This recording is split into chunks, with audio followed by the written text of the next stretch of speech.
Good morning. Morning.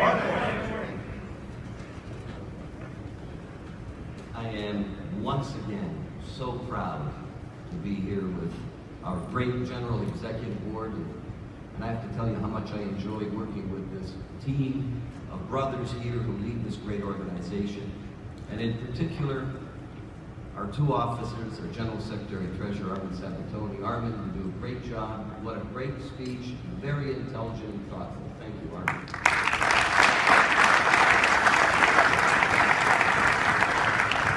And our General President, Terrence Sullivan. You know, Terry has been to Canada so often that in fact, even the immigration folks there in Toronto know him as he comes through.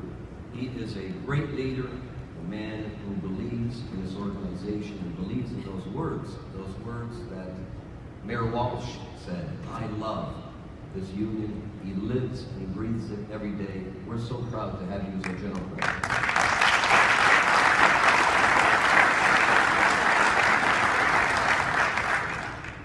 I want to congratulate Mark Olson, who is our new sub-regional manager in Western Canada, and it's unfortunate that this morning we don't have with us Greg Harris, who was hospitalized, but we wish him good health first and foremost in his retirement in the next years to come.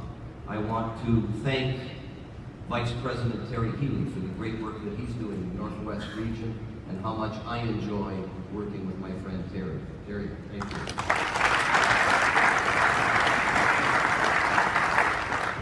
LiUNA in Canada has had a great year. Since the last time I spoke to you, I believe in Las Vegas, when I had an abscess in my tooth, and I was having a hard time talking.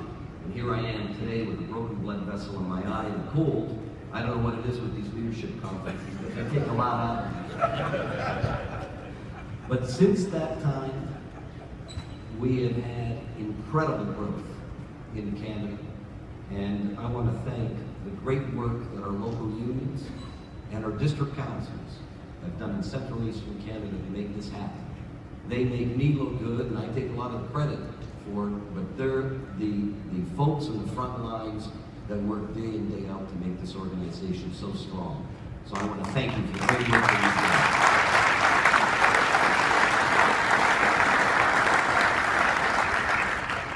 done. As an organization, we've made some great decisions.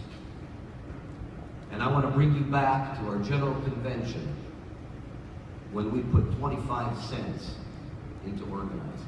And I have to tell you that even I, when Terry brought it forward and said, we've got to organize, we need to organize, and we've got to be committed. And to show our commitment, we've got to put 25 cents an hour. And each region has to have an organizing fund to go out there and make sure that we protect our market share and expand it.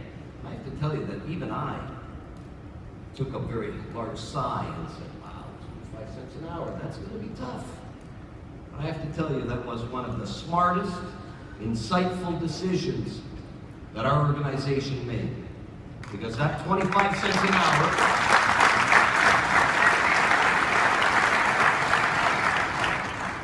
that 25 cents an hour in Canada has put, in Central and Eastern Canada alone, 80 organizers on the ground every day to ensure that we protect what we've built over the years and expand it.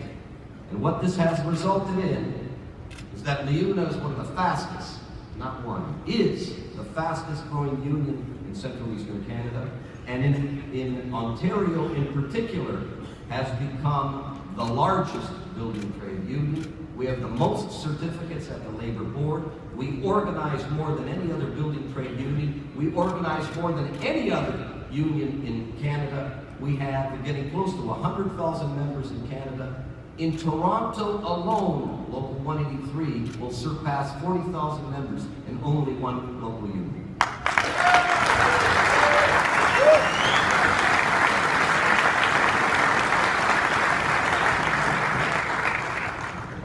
So what do we have to do in order to maintain that? What do we have to do to expand that?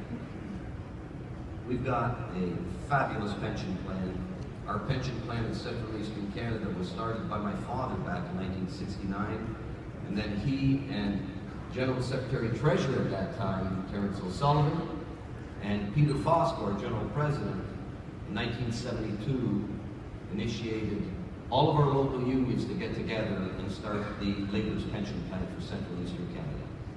From that time to now, that pension plan is approaching $5 billion in assets, one of the largest multi-employer pension plans in Canada.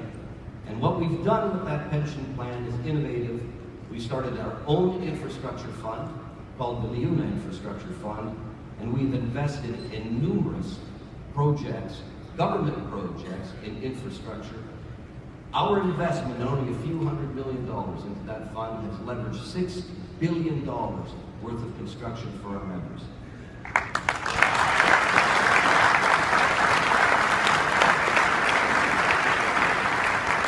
We're committed to working with our partners in government to ensure that we continue in expanding the infrastructure plans for our country.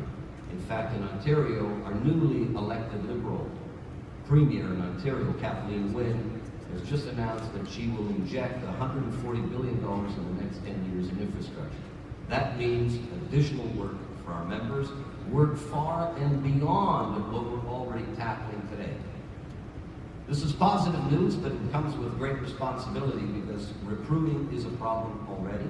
Our training centers are struggling in order to ensure that we retain a lot of the trainees that come in, and retention is a problem. Out of 10 future members that come into our training centers, we're lucky to retain 2. And it's problematic. We've reached out to the Aboriginal community, we're reaching out to many other communities across Canada, youth at risk, and many others, in order to ensure that we take care of the future of our organization and can supply the needed labor to do these infrastructure projects. The other thing that we've done in order to retain market share and to expand it is to embrace the branding that we initiated a few years ago. And I remember when Terry brought it forward and said we were going with the orange LiUNA, I wasn't really thrilled about it either. He knows that. I thought, geez. But you know, now looking back, it makes so much sense. Orange is our color. It's the color of safety. It's the color of construction on all construction sites. It was a smart move, and it stands out, and it's a bright color. It wasn't my favorite color, but it works. It works, and that's what's important because, quite frankly, it wasn't his either, I know that. I have to tell you that this is not about me, it's about the organization. And moves like that to introduce smart and intelligent branding that works is so important. So what we've done, we've taken it to another level. We've ensured that every local union in the region embraces the branding. Every building, every training center, every property that is under the LiUNA banner has to be branded with the orange LiUNA. We subcontracted, I guess is the word, to a big transport company. We have 50 transport trailers. And I'm not even sure what they're carrying. It could be fruit or whatever it is inside. But we've wrapped 50 of those trailers that go all the way around the province and interprovincial into Quebec and possibly into Manitoba. And these trailers have bright orange LiUNA. LiUNA, we build communities. These are the kind of branding initiatives that have put our name, LiUNA, right across the country. Hundreds of billboards in every city. And in fact, we had a little bit of heat a little while ago because we installed one of the billboards that said, LiUNA, we build communities, right on top of the carpenter's office. If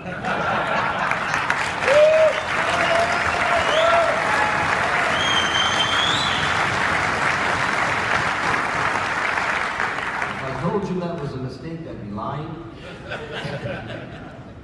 It lasted about 2 weeks, and then they had the landlord of the building take it down. But those 2 weeks were really sweet, I have to say. So we've got numerous sponsorships, whether they be in the sports arenas, everywhere. We want to make sure that in every community right across Canada, they understand who LiUNA is, and they understand the strength of this great organization. We have 500,000 members.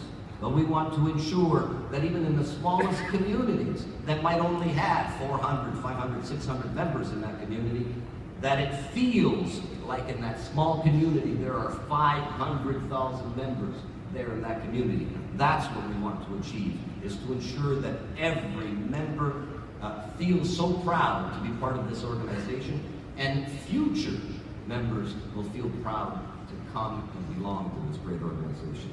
So we have raised the profile of LiUNA to a very, very high level right across Canada.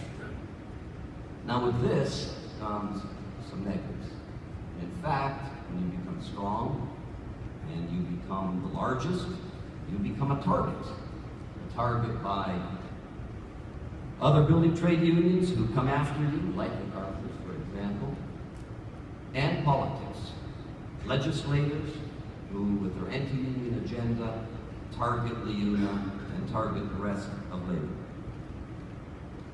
You heard yesterday a potential governor of Illinois speak here. Mayor Walsh, wonderful presentation, and a member of LiUNA. So proud to see that. These are the kind of people that we want and we need in government. But the truth of the matter is that they're a minority. The truth of the matter is that we have far too many ultra-right-wing radicals in both of our countries that would love nothing better to destroy this great organization. Our friends in government, for example, the Liberals, I'm going to use the Liberals in Ontario, who have been our friends for a long time, and we've raised a lot of money over the years for the party. And you've experienced it here with the Democrats. Well, we can't really help you because you're our friends, and people are going to say that we're helping our friends, quid pro quo. The Republicans and the Conservatives in Canada don't seem to have a problem helping their friends, but our friends seem to have a problem helping us. So our challenges are enormous. Not only is it hard to fight the Republicans and the Conservatives in Canada, but even our friends have moved so far into the right side of the political spectrum that they feel uncomfortable doing a number of things that are necessary for our organization to grow and to protect our members and their families. So I'm going to give you a couple of examples. I talked to our friends in British Columbia. I said to Mark Olson, Mark, tell me, is there any new anti-union legislation there? And he said, oh, British Columbia, quite frankly, I don't think the legislation can get any worse than the way it is. So that, yes, they have not introduced new anti-union legislation, but the government that's there now is very anti-union and continues to be anti-union. And in fact, there is an unprecedented teacher strike going on right now that has a record strike going on, and the schools are closed. In Quebec, the province of Quebec, and some of you know this, but some of you don't know, will be flabbergasted by this. In the province of Quebec, every worker has the right to join a union. And every worker joins a union by law. You have a choice. Now, unfortunately, there's like 5 different unions that represent laborers. We're one of them. But they do have a choice. And what that meant is that the entire workforce in the province of Quebec was union. Well, now the legislators in Quebec are saying that they want to repeal that and change that.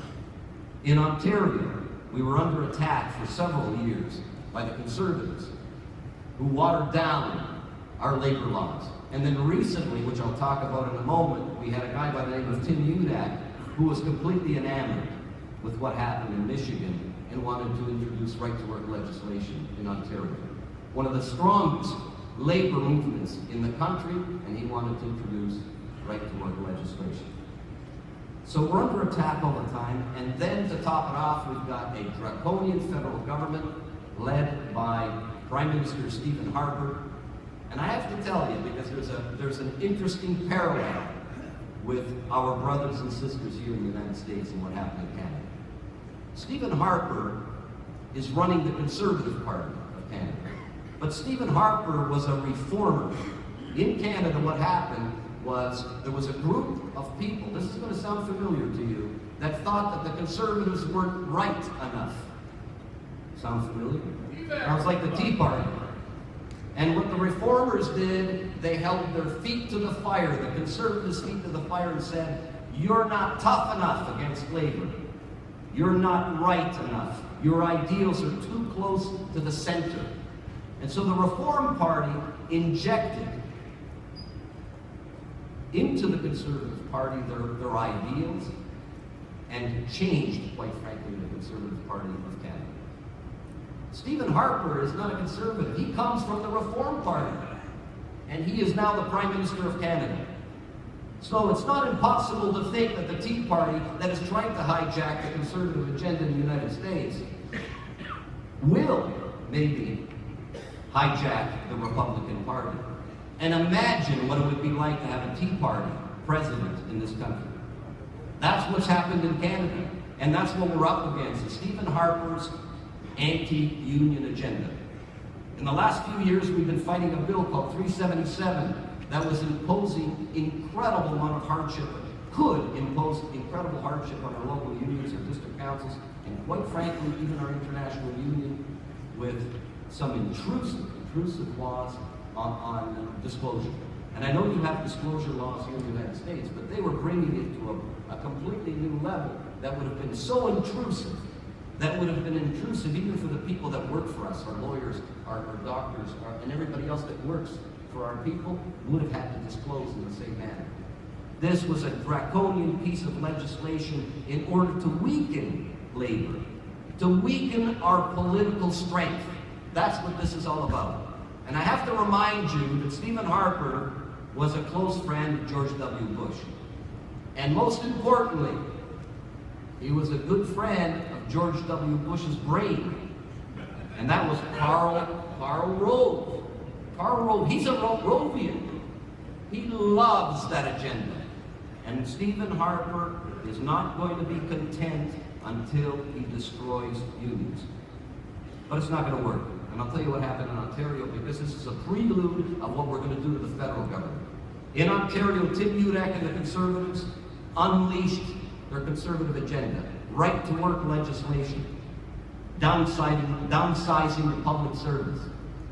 They wanted to destroy us. And what do we do in turn? We mobilize the tens of thousands of members that we had. And it's not just about money. Because in fact, in Canada, we've got very restrictive laws about how much money we can give.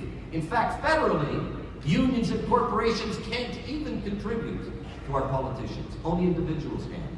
So it wasn't about the money. It was about the strength of our members, mobilizing our members, putting them on the streets, getting out there, knocking on doors, getting our pensioners involved. And what we did is we defeated Tim Udak and put a majority Liberal government in Ontario.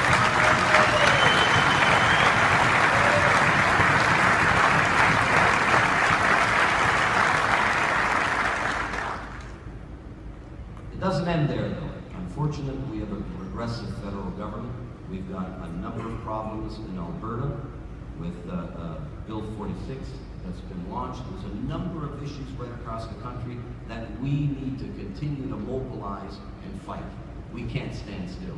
If we truly love our organization, just like our veterans. Yesterday, I was so moved at watching that video on how much they love their country and how much they were willing to die for their country. Well, why is it any different in this organization? The same kind of passion and love we need right here within LiUNA. This is an organization that has given all of you everything you have, given me everything I have, my father before me. This is the organization that we all need to love. And what that means, we need to put so much more passion into making sure that legislators don't screw our members and their families. To make sure that we move our agenda forward and continue to organize with our organizing funds. That we continue to train vehemently in order to make sure that our future members are trained well and that workforce is highly respected by our employers. But a lot of these legislators don't listen. In fact, an interesting piece of news came out of Alberta when the Conservatives, the federal Conservatives, had their national convention. And at their national convention, Stephen Harper said, we have to introduce right-to-work legislation federally. We have to introduce a number of anti-union pieces of legislation in order to weaken the unions in Canada that are tearing this country down. What was interesting was all of the Conservative delegates in the room, they were all Conservative delegates, 40%, over 40% of them voted against his attacks on organized labor. So he doesn't even have a lot of the Conservatives in his own party that are on side with destroying labor. And those are the individuals that we need to spend the time and the effort talking to, not just our friends, the Democrats or the Liberals or the New Democrats in Canada. We need to spend time with Republicans, we need to spend time with Conservatives who care and have the same ideals that we do in order to ensure victory. We can't just do it with our traditional friends, because quite frankly, some of our traditional friends has let us down.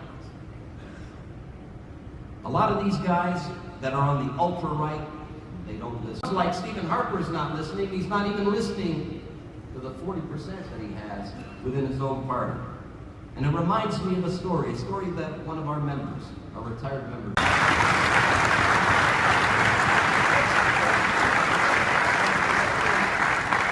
So, brothers and sisters, I have to tell you what a pleasure it is to be with all of you. And I am so impressed with the great work that all of you do day in and day out. And let's not give up, and let's move forward, and let's work even harder. Let's keep on fighting for our members and their families. Let's keep on growing as an organization, and let's make sure that all the communities feel the power of LiUNA. Thank you so much.